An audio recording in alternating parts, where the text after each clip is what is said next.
క్రీస్తునందు సహోదరి సహోదరులారా, ప్రభువైన యేసుక్రీస్తు నామములో హృదయపూర్వక వందనాలండి. ముందుగా ఎంత మంచి సమయాన్ని ఇచ్చిన తండ్రైన దేవునికి ప్రభువైన క్రీస్తు ద్వారా కృతజ్ఞతాస్తుతులు చెల్లిస్తున్నానండి. అందరూ బాగున్నారండి. వాక్యం చదువుకొని ప్రార్థన చేసుకున్న తర్వాత పాఠంలోకి వెళ్దామండి. లూకా గారు రాసిన సువార్త 2వ అధ్యాయం. లూకా గారు రాసిన సువార్త 2వ అధ్యాయం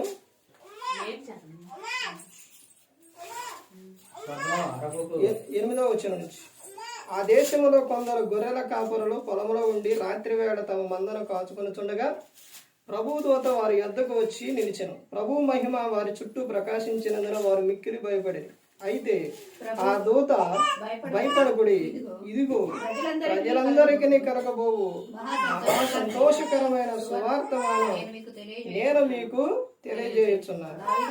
దావీదు పట్టణమందు నేడు రక్షకుడు మీ కొరకు పుట్టి ఉన్నాడు, ఈయన ప్రభువైన క్రీస్తు.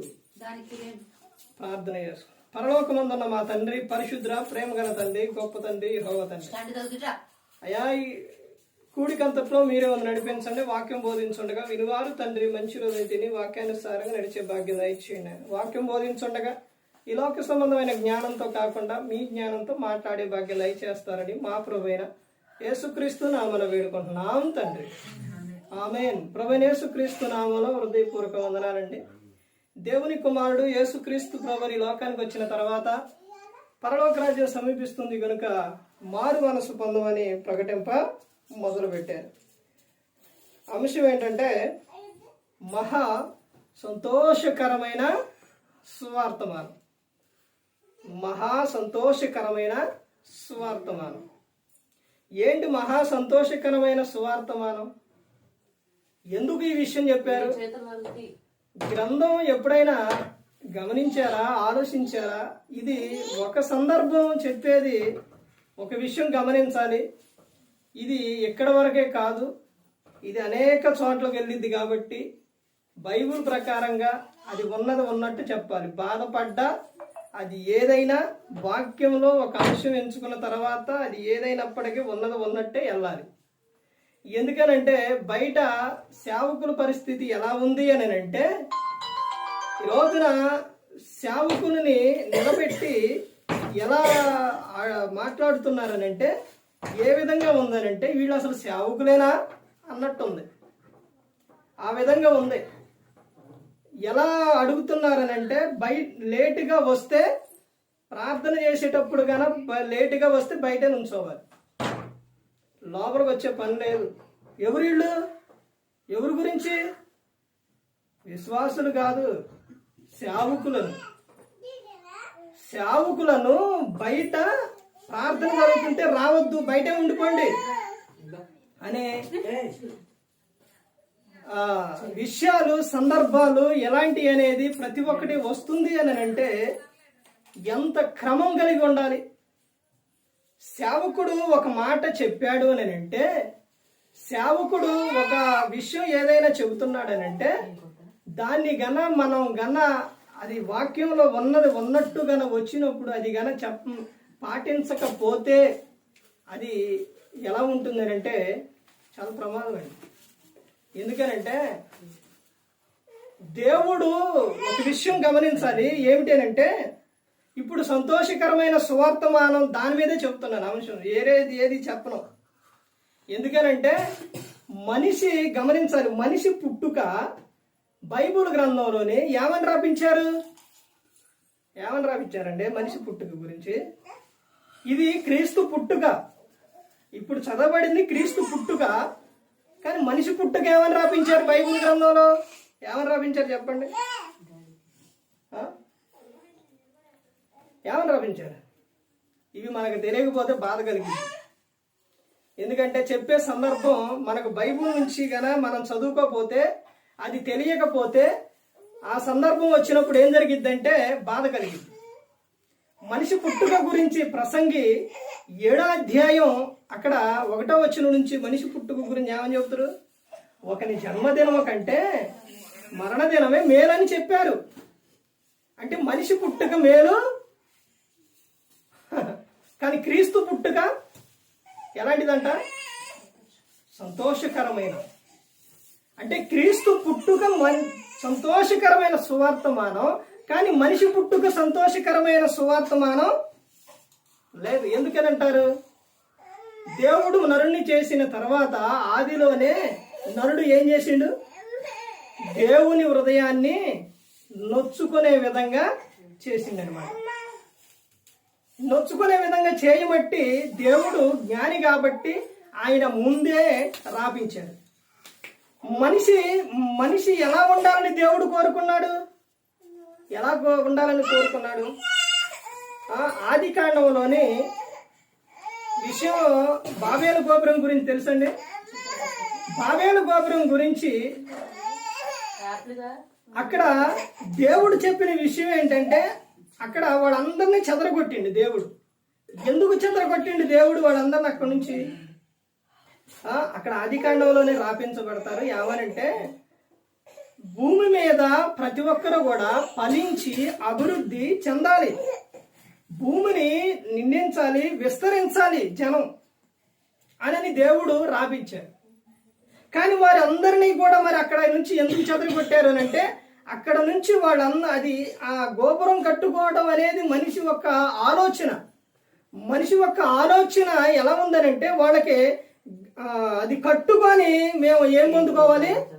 మంచి పేరు పొందుకోవాలనుకున్నారు. కానీ దేవుడు మాత్రం ఏం చేశారు? వాళ్ళు అక్కడ నుంచి మొత్తాన్ని కూడా చెదరగొట్టినప్పుడు అక్కడ నుంచి అనేక ప్రాంతాలకు మొత్తం కూడా వెళ్ళిపోయారు. దేవుడి గ్రంథంలో ఏమని చెప్పారు? మీరు సర్వ సృష్టికి వెళ్ళి సువార్తను ప్రకటించండి అని చెప్పారు. అంటే మేము ఒకచాటే ఉంటాం అని అంటే దేవుడు ఊరుకుంటాడా? పాత నిబంధనలో మొత్తాన్ని కూడా చెదరగొట్టి మొత్తాన్ని, అది నరుని ఆలోచన. మరి దేవుని ఆలోచన ఉంది ఎప్పుడు? కొత్త నిబంధన. దేవుని ఆలోచనలోకి వచ్చేసరికి సంఘం విషయంలో ఏం చెప్పిండు దేవుడు? అందరినీ ఏం చేయాలంట? సమకూర్చమండు. అక్కడేమో చెదరగొట్టమండో, ఇక్కడేమో సంఘం విషయానికి వచ్చేసరికి ఏం చేయమండో? మొత్తాన్ని సమకూర్చమండం. హెబ్రీలు రాసిన పత్రిక 10వ అధ్యాయంలో ఉంటుందన్నమాట. 24, 25 వచనాల్లో సమాజంగా కూడుకోవాలి, ఇవన్నీ కూడా చెప్పి ఉన్నారు. అంటే చూడండి, ఎందుకు ఈ విషయం చెబుతున్నానంటే, విశ్వాసులు సంఘానికి వచ్చిన వారు, క్రీస్తు యొద్దకు వచ్చిన వారు ఎవరు అంటే వారు పిలువబడిన వారు. సంఘంలో చేర్చబడ్డవారు ఎవరు అనంటే పిలువబడిన వారు. మరి దేవుని సేవ చేసే వ్యక్తులు ఎవరు అనంటే ఎవరాళ్ళు? ఎవరండి? విశ్వాసులేమో సంఘంలోకి వచ్చిన వారు ఎవరు? పిలువబడిన వారు. మరి సేవ చేసేవారు ఎవరు? ఇది ఎప్పుడన్నా విన్నారా? ఎప్పుడన్నా తెలుసుకున్నారండి? ఏర్పరచబడిన వారు. అంటే దేవుడు ఒక వ్యక్తిని పిలుచుకున్న తర్వాత ఏర్పరచుకుంటాడనమాట. ఆ ఏర్పరచుకున్న సేవకుడు విషయాల్లో మనిషి ఒక జాగ్రత్త తీసుకోవాలి. అది గన జాగ్రత్త తీసుకోకపోతే చాలా ప్రమాదం అనేది ఉంది. చాలా జాగ్రత్త కలిగి ఉండాలి. ఏ విషయాల్లోని? పాత నిబంధన కాలం కాడి నుంచి కొత్త నిబంధన కాలం వరకు కూడా సేవకుడికి ఉన్న విలువ ఎలాంటిది అని అంటే, సమూయేలు గారు వస్తూ ఉంటే అక్కడున్న ప్రజలు, ఆ రోజున ప్రజలు ఏం చేసేవారో తెలుసా? ఏం చేసేవారంటే, ప్రవక్త వస్తూ ఉంటే పరుగు పరుగున ఎదురుగా ఉరికేవారు. ఎందుకు? మంచి వర్తమానం, మంచి మాట, విషయం తీసుకొస్తాడా, లేకపోతే అసలు ఏ విషయం తీసుకొస్తాడో వస్తున్నాడంటే అని భయపడేవారు. ఆ భయం లేని సౌలు జీవితం ఏమైపోయింది? ఇప్పుడు ప్రవక్త వచ్చినప్పుడు సమూయేలు గారు, అప్పుడు అక్కడ ఏం జరుగుతుందంటే విందు ఇదంతా మొత్తం జరుగుతుంది. ఒక చాట జరిగే సమయంలోని వీళ్ళు అక్కడ ఎవరున్నారంటే సౌలు రాజుగా ఉన్నాడు. తర్వాత సమూయేలు గారు రావాలి. సమూయేలు గారు వచ్చి ఏం చేయాలి? ఆ కార్యక్రమం అనేది అది అక్కడ ఆయన మొదలు పెట్టాలి. ప్రవక్త పని అది. ఈ రోజున కూడా ఆ రోజున ప్రవక్త పని, ఈ రోజున ఎవరి పని? సేవకుడు పని. సేవకుడిని దేవుడు ఏర్పరచుకున్న తర్వాత అది ప్రార్థన అయినా సరే, కూడికైనా సరే, అది పెళ్ళైనా వివాహమైనా సరే, అది మరణమైనా సరే, అది ఏదైనప్పటికీ కూడా సేవకుడు సంప్రదించి చేయాలి. సేవకుడు అది ఉండాలి కంపల్సరీగా. సేవకుడు చేయాలి. ఇప్పుడు సేవకుని మనసు గన బాధపడితే, ఆ చేసే సందర్భంలో సేవకుడు మనసు గన సరిగా లేకపోతే సేవకుడు ఏం చేస్తారో తెలుసా? ఏం చేస్తారో తెలుసండి? అది ఏదో చేసేస్తారు. ఆ కార్యక్రమం ఏదో చేసేస్తారు. ఎలా చేస్తారో? తాను అనుకున్న విధానంగా జరిపించడం.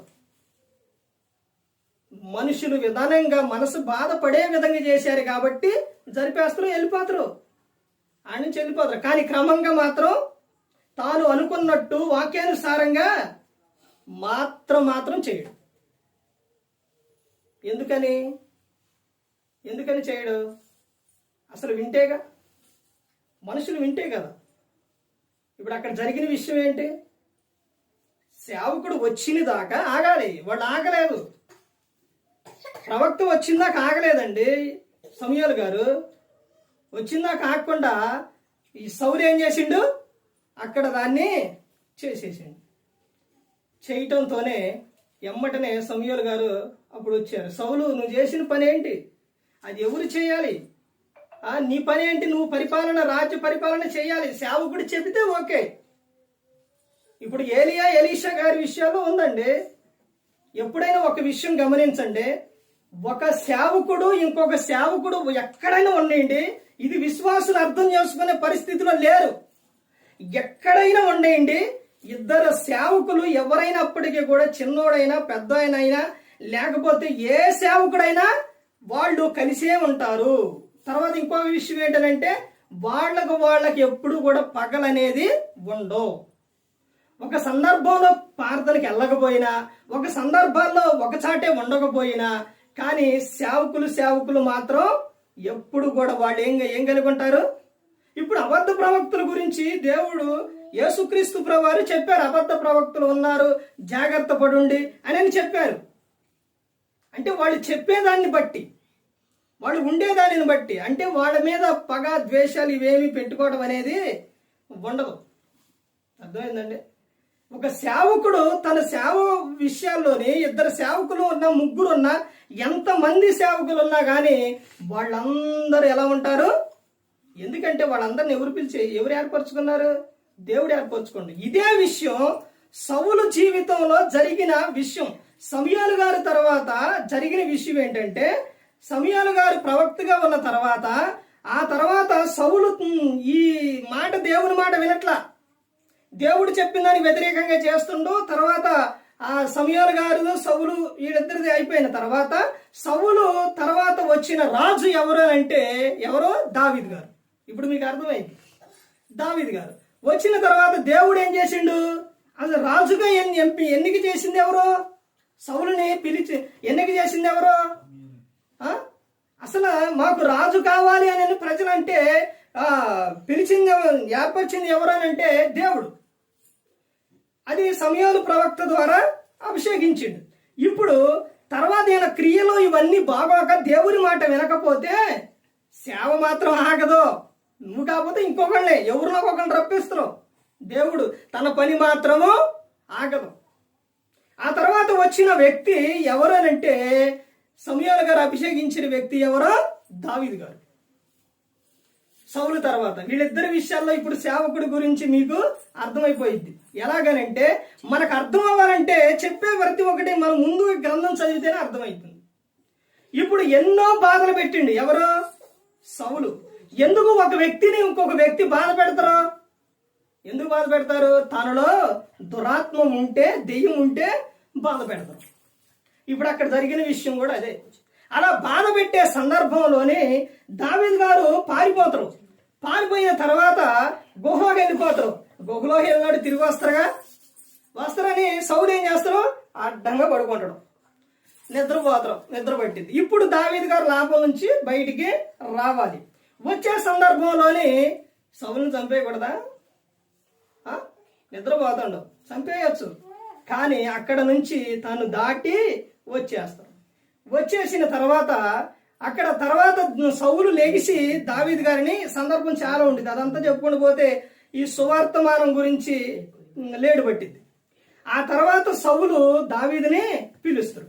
ఇప్పుడు దావీదు గారు సౌలుని అవకాశం వచ్చినా కానీ ఎందుకు చంపలేదు చెప్పండి?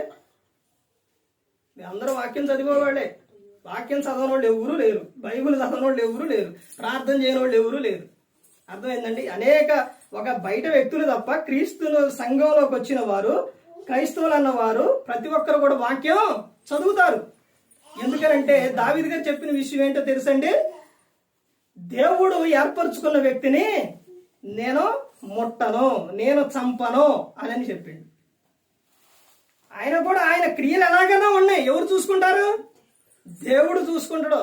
నేను మాత్రం ఆయనను చంపను అని దావీదు గారు అన్నారు.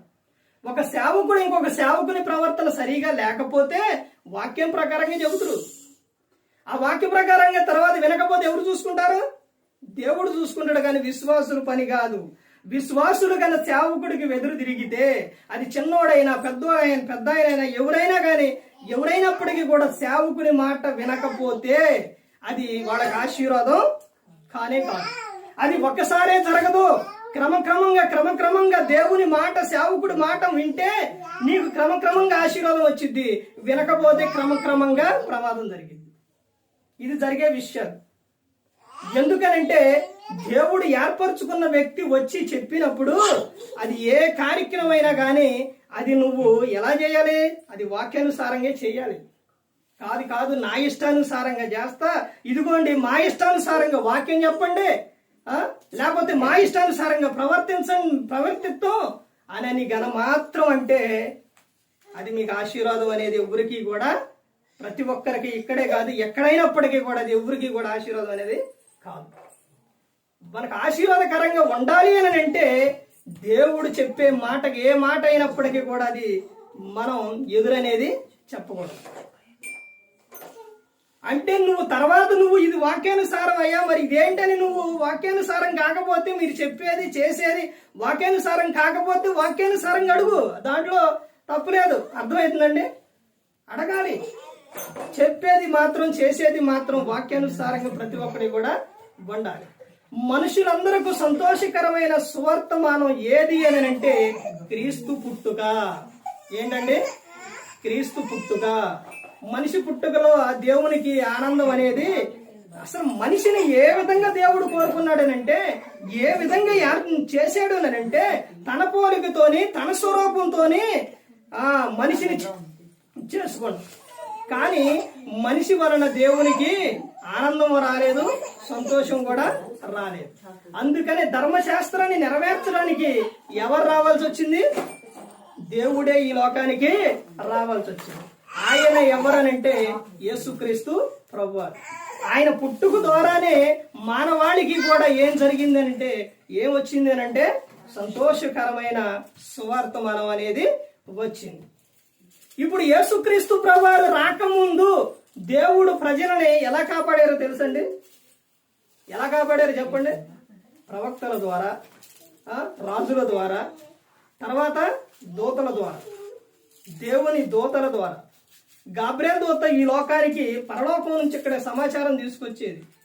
ఇప్పుడు ఎవరి ద్వారా మనకు దేవుడు మనతో మాట్లాడతారని హెబ్రీయులకు రాసిన పత్రిక 1వ అధ్యాయం 1వ వచనం 2వ వచనంలో చూస్తే ఎవరి ద్వారా మాట్లాడతారంటే దేవుడు కుమారుని ద్వారానే మాట్లాడతారు. ఎవరా కుమారుడు?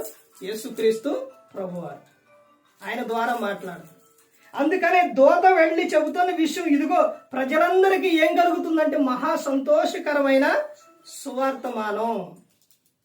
నీకు ఆనందం, సంతోషం ఇవన్నీ ఇవ్వడానికే యేసుక్రీస్తు ప్రభువారు ఈ లోకంలో పుట్టి ఉన్నారు. ఆయన ధనవంతుడై ఉండి తాను దరిద్రునిగా ఈ లోకంలో జన్మించి ఉన్నారు. ఎందుకనంటే ఎలా వస్తే మనిషికి అర్థమవుతుంది, ఏ విధంగా వస్తేనే అర్థమవుతుంది అన్నదే దేవునికి తెలుసు. కాబట్టి అదే విధంగా యేసుక్రీస్తు ప్రభువారు ఈ లోకానికి వచ్చి ఉన్నారు. అంటే మనిషి పుట్టుకలోనే ఎందుకు ఆనందం లేదు ఒకసారి ఆలోచించండి.